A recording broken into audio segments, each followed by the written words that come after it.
fleksibilitas ya ketika kita coding program dengan cara pemrograman berorientasi objek.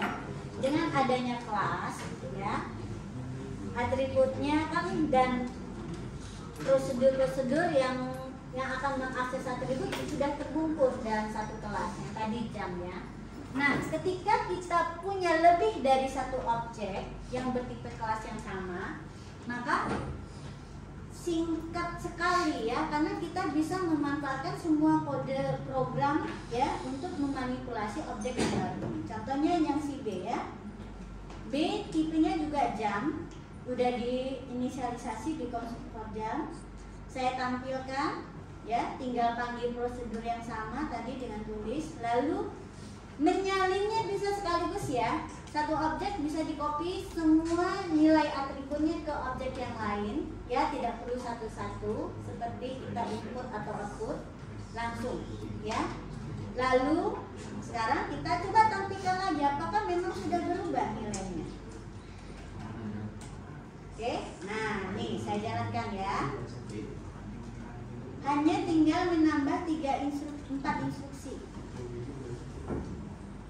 Oke, di sini nilainya ya 45, 60. Ini salah 56. Oke, dah sama ya. Nih ya, menunjukkan setelah disalin nilainya tersisa sama antara A dan 00 itu adalah yang ini ya, nilai B sebelum mengcopy nilai dari A ya. Kenapa 00? Karena nilainya saat ini masih diambil dari nilai inisialisasi oleh konstruktor. Oke?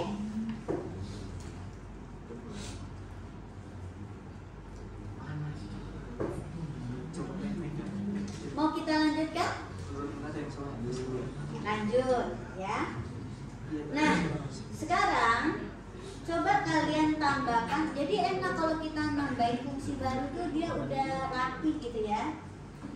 Tambahkan fungsi baru yang mengkonversi ya. Misalnya saya punya 5, 23, 4. Ini mau dikonversi ke total detik, caranya gimana? Diapakan? Jamnya dikali dengan 3600. Jadi ini H M. Jadi H-nya kita kalikan dengan 3600 ditambah M dikali 60 ditambah dengan D. Coba jadikan ini satu fungsi. Nah, gimana fungsi? Oke. Fungsi ya bedanya dengan prosedur ya. Nah, ini saya mau buat fungsi ya. Oke. Itu hasilnya apa? Berupa apa total detik? Integer ya. Nah, integer jam to detik. Ini nama fungsinya jam to detik ya. Oke, tinggal saya tadi ubah ya. Di sini fungsi itu wajib mengembalikan sebuah nilai. Nah, caranya adalah harus ada kata return di akhirnya. Ya. Returnnya apa? Yaitu tadi hasil konversi. H dikali dengan 3600 tambah N dikali 60 ditambah D. Oke? Singkat ya.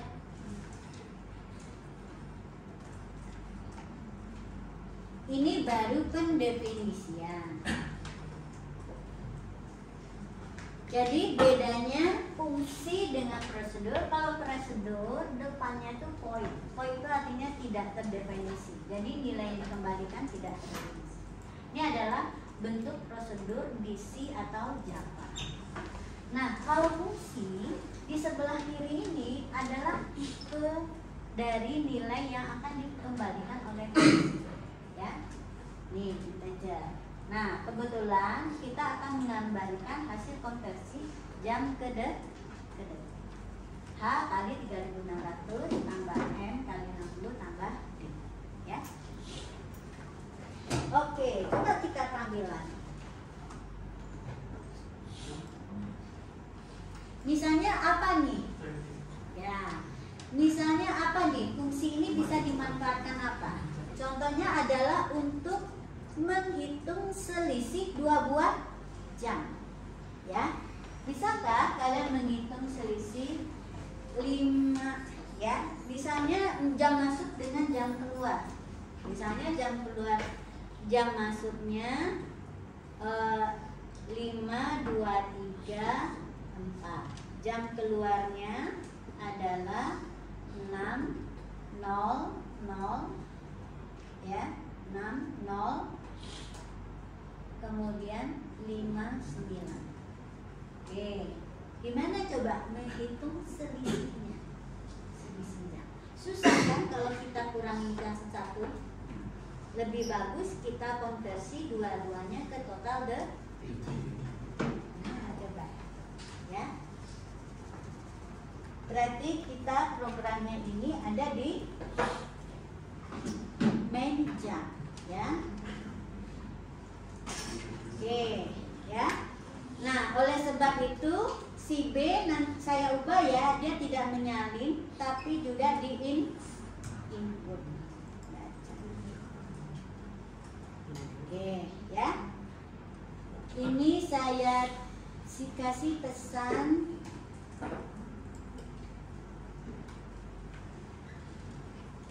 nah ini ya, edit topik.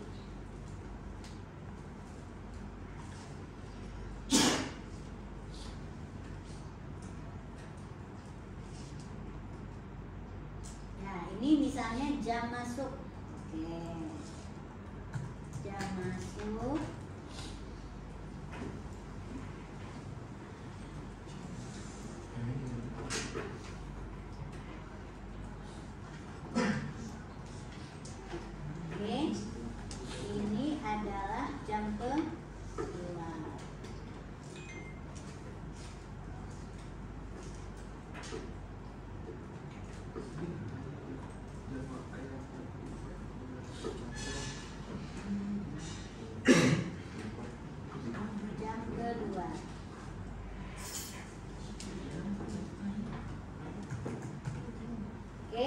Berarti ini nggak perlu ya, yang ini kita tutup aja. Oke, sekarang apa? Kita mencari selisih, ya, selisih dari kedua jamnya, ya, berapa lama? Jadi saya sebut di sini integer lama, ya, lamanya adalah. Nah, bagaimana menghitung selisih? Berarti kita konversi dulu, ya, jam B, ya, B titik. Nah, B-nya kita konversi dulu ke detik, lalu kita kurang dengan A yang kita konversi ke detik, ya. Ini hasilnya, ya, atau selisih, ya. Selisih boleh, namanya selisih boleh. Selisih. Oke ya, kita cobakan.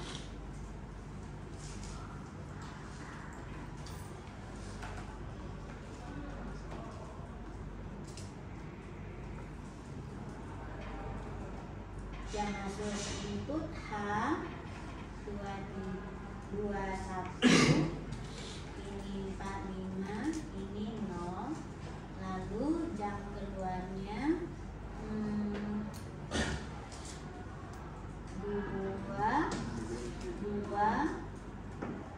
3, 1. Belum ditampilkan ya selisihnya. Dia selisih.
Bisa nggak kita ubah dari total detik ke dalam format jam?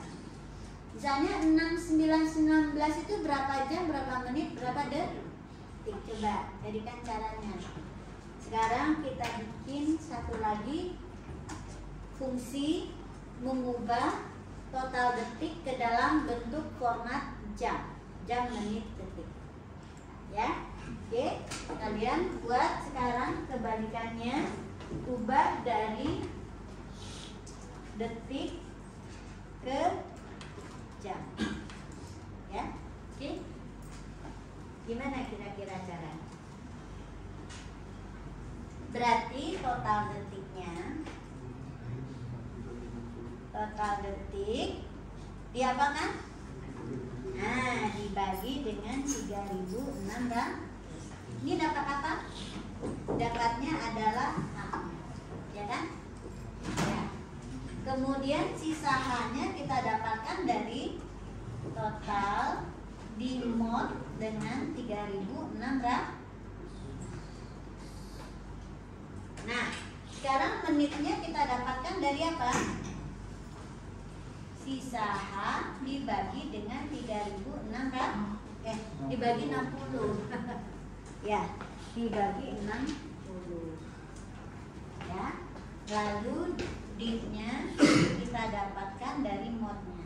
D sama dengan SH dimod dengan 60. Ini ya isinya ya, logikanya gitu.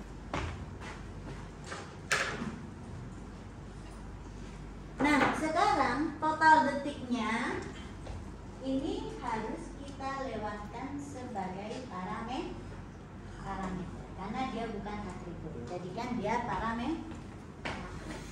Nah, contohnya seperti ini ya. Di sini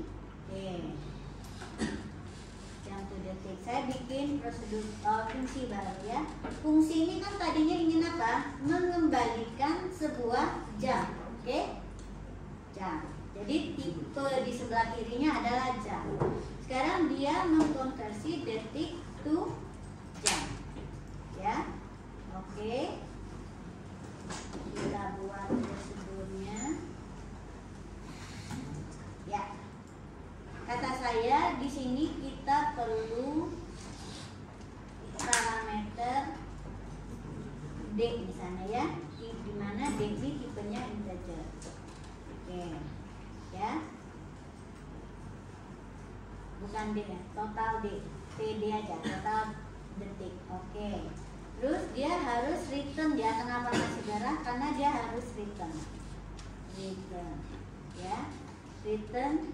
Misalkan kita punya J di sini ya. Oke, boleh di sini ya. J. Berarti J di sini kita harus deklarasikan jam J ya sama dengan new jam ya.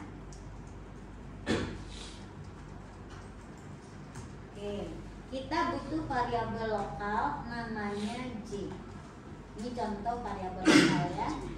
Karena apa? Ternyata ini nggak bisa langsung sekaligus return karena ada beberapa tahap ya.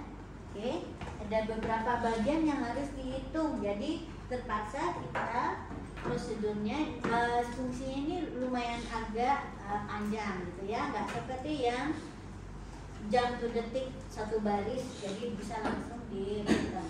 Karena apa? Di sana benar-benar satu yang harus dihitung. Kalau ini kan jam itu sendiri 3 elemen kan, jamnya, menitnya, detiknya, H, M, dan T. Jadi kita cari dulu seperti ini. Oh iya, nggak perlu kita lewatkan ini ya. Oh iya benar, jam. Oke. Nah sekarang J-nya, H-nya, J titik H. Oke, sama dengan. Nah lihat ya. Di sini kenapa kita pakai J? Karena ini didapatkan dari variabel sementara ya. Ada variabel lokal di sini yang nilainya harus di. Jadi di sini kita pakai J ya. Oke. Lalu apa? Tadi didapat dari TD dibagi dengan 3.600. J titik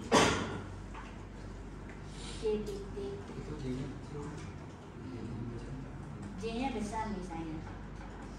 J-nya besar semua. Ini SH dulu ya. Integer, boleh saya baca selisih ya, selisih sama dengan TD di mod. Modnya pakai persen ya. Mod dengan 3.600. Oke. Terus di sini saya hitung J titik M. Nah, didapat dari S dibagi dengan 3.600. Lalu J titik D didapat dari S disisakan dari 60 ya, salah. 60 ya. Oke. Ini dari 60. Dah? Oke.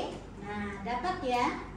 Nah, sekarang yang ini, fungsi ini boleh kita manfaatkan untuk mengkonversi tadi ya, hasil selisih ini. Nah, ini ya, selisih jam saya tuliskan dalam bentuk ya. Di sini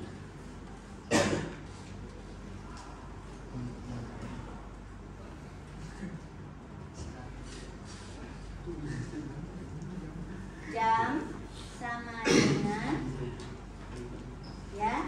Di sini ada yang baru, J selisih sama dengan ya.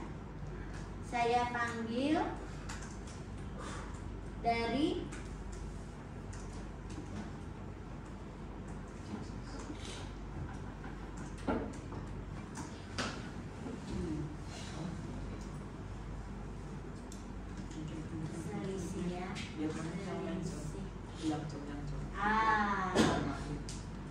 ini berarti,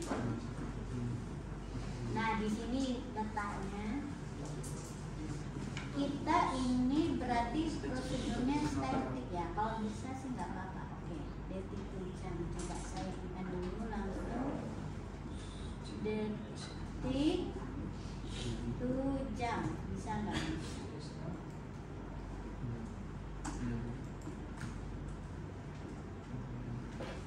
Detik 1 jam. Apa katanya? Oke, ini aja. JS sama detik 1 jam selisih. Oke, ini sama dengan jam. Oke ya. Nah sekarang JS titik, nah bisa JS new jam. Oke, selisih. Nah di sini selisihnya kita tuliskan dalam bentuk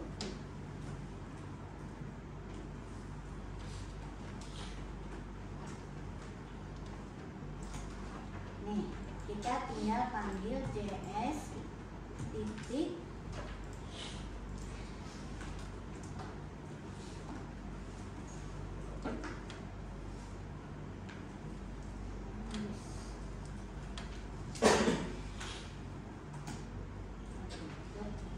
sudah oke belum? Saya cobakan dulu ya.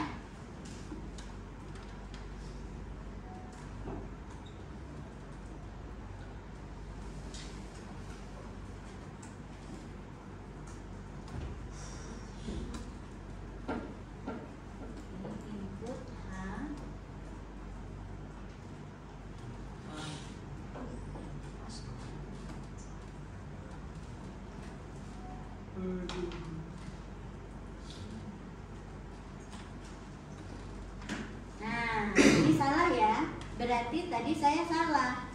Harusnya, nah, sebetulnya ini kan kalau nggak salah ini saya harus ganti dia sebagai prosedur static ya. Coba ya. Jadi kan dia yang prosedur yang di luar jam karena dia mengambil objek jam. Coba ya, saya coba dulu. Di mana letak salah? Oke, berarti ini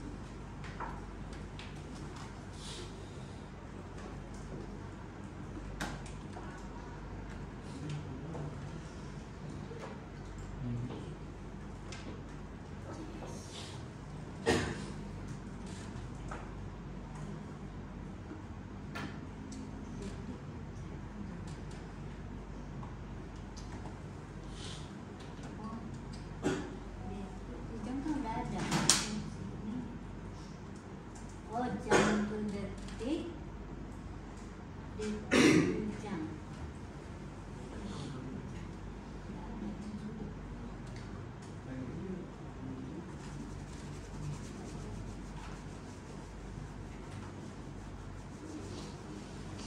Coba saya copy dulu ya karena kita salah-salah. Jam, detik itu jam.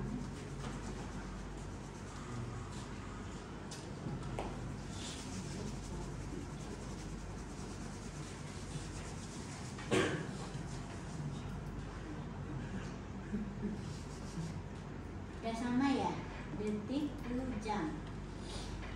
Selisihnya juga dalam detik. Oke. Tidak sama.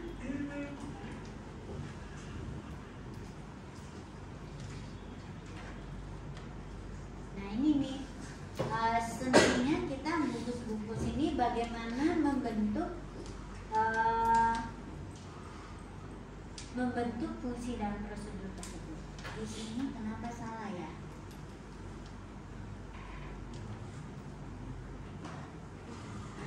Wah, ini udah ada padahal ya. Coba saya tampilkan dulu nih JS-nya. JS titik tulis bisa nggak?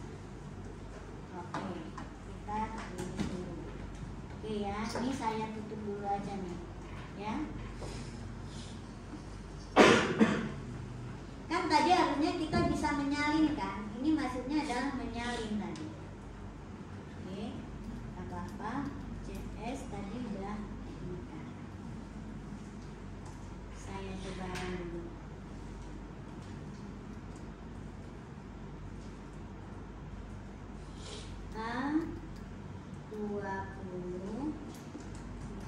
A20 di sini jam bulannya 23.46 ya. Selisih jamnya, nah ini ya, JS-nya segini ya, selisih jam segini ya. Harusnya ketika kita konversi dari detik ke jam, kita dapatkan nilainya. Berarti, nah ini caranya ya. Kalau seperti ini, ya kan kita ini masih salah. Kita nggak usah bingung-bingung. Cari aja. Berarti prosedur mana yang masih salah? Pasti prosedur detik tuh jam. Pasti yang bermasalah di sini. Jadi kita nggak harus ngecek seluruh program karena bagian yang lain sudah benar. Nah, sekarang saya lihat ya.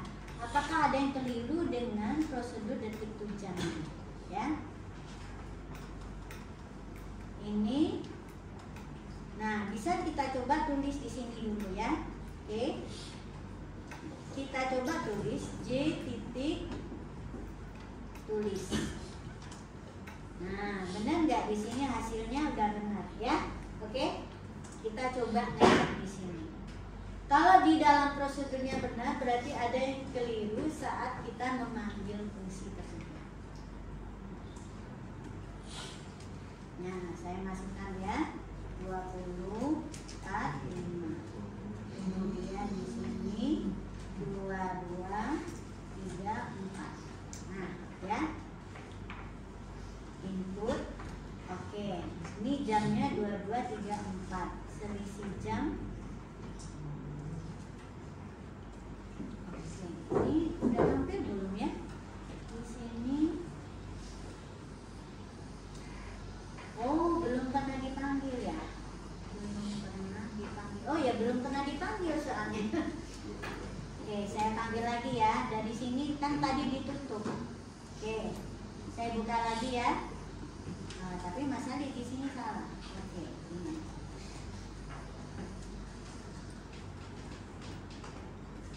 Detik, jam.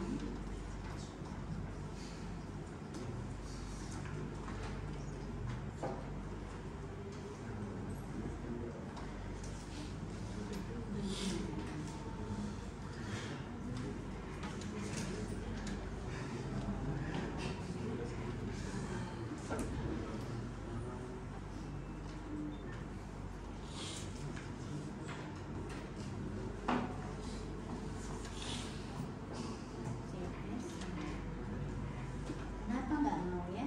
Nah ini itu jam sudah, dia return value-nya jam ya. Atau ini nggak saya jadikan ini ya. Oke, saya coba tuliskan di sini. Oh ya, nggak usah jadi step.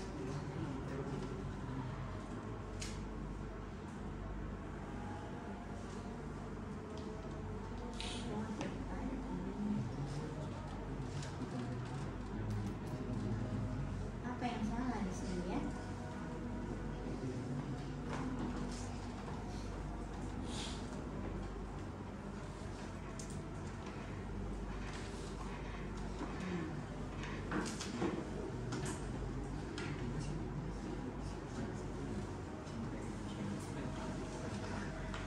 Oke, saya gini aja ya. Detik per jam.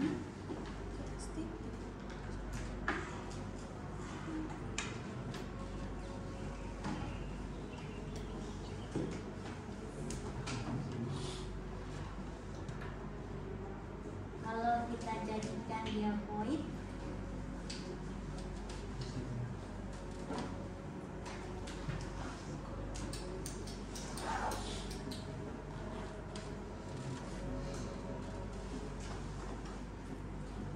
saya coba lihat di program yang lain ya. Ini misalnya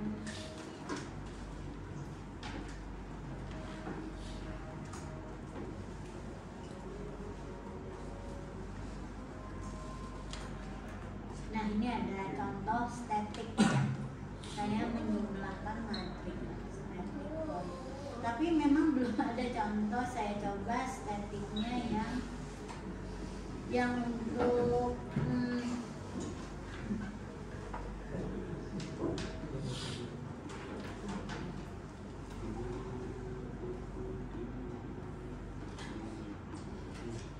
yang untuk prosedur ada, tapi yang ini nggak ada.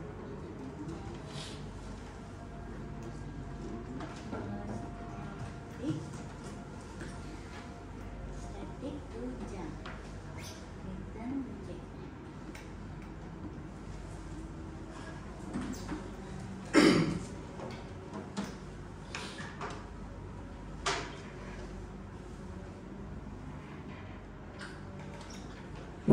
Oke, kalau belum solve nanti saya kasih ya. Ini mungkin karena waktunya udah mepet, saya kurang konsentrasi. Kita cek solusinya ya. Jadi ini ada, ini kan harusnya ditampung di dalam jam kan. Harusnya ini kalau saya tampung di sini zaman ya. Hasil konversi dari detik ke jam. Tapi ini kenapa dia bilang metodenya seperti undefined. Oke, oh metodenya coba saya taruh di sini. Ah iya, jangan ditaruh di jam ya. Baru saya ini jangan taruh di jam, tapi kita keluarkan edit, add ya. Saya taruhnya harusnya di sini. Oke, ya karena dia prosedur static.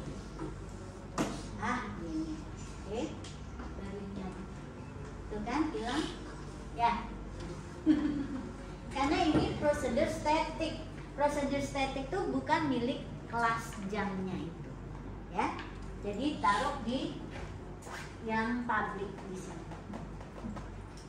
Itu susahnya rada-rada ribet memang pemrograman berorientasi objek, tapi dia akan sangat memudahkan. Cirinya dia harus prosedur statik. Kenapa?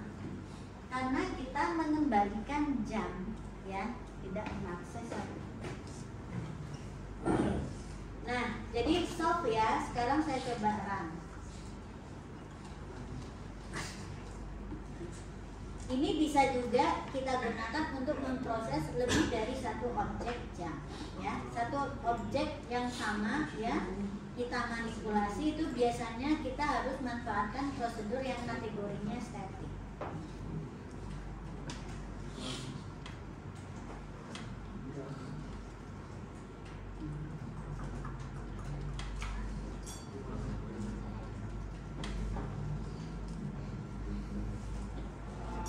Oke ya, dapat ya 10 jam.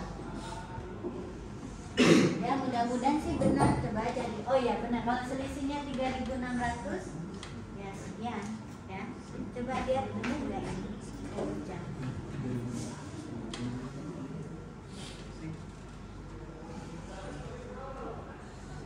Oh benar, kebetulan sama ya, 12 ke 22 ya, 10 jam. Benar ya? Oke, sip ya. Jadi kalian udah coba kan nih semuanya, ada fungsi, ada yang sifatnya statik ya, prosedur atau fungsi yang statik. Gimana kalian lihat cara manggilnya ya? Cara manggilnya itu kalau prosedur statik,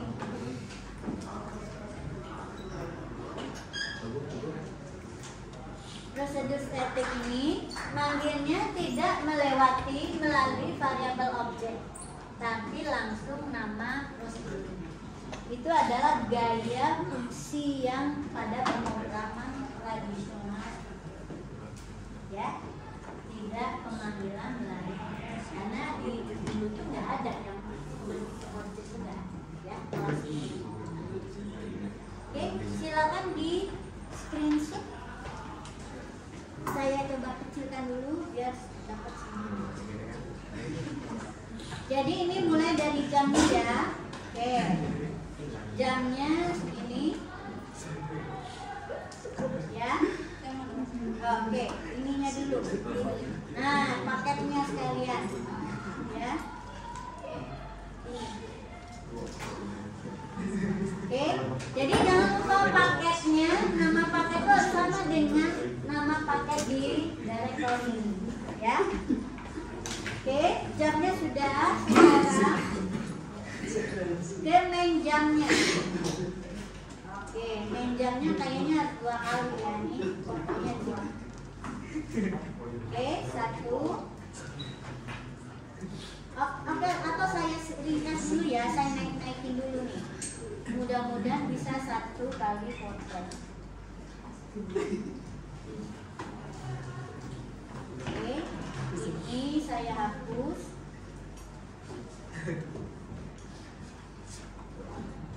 Oke, ini sudah dihapus. Ini juga. Ini juga.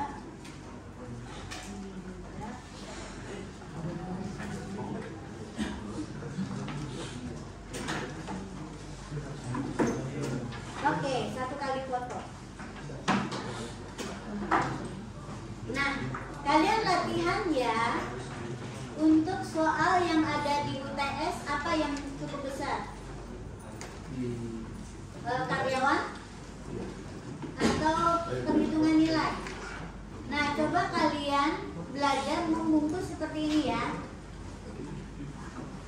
Kalau misalnya untuk nilai, berarti kalian butuh record ya, data nilai ya. Kemudian pisah-pisahkan bagian yang menginput, bagian yang menampilkan, bagian yang menghitung nilai akhir, bagian yang menetapkan indeks ya. Coba untuk latihan kita diskusikan pekan depan. Terima kasih. Assalamualaikum warahmatullahi wabarakatuh.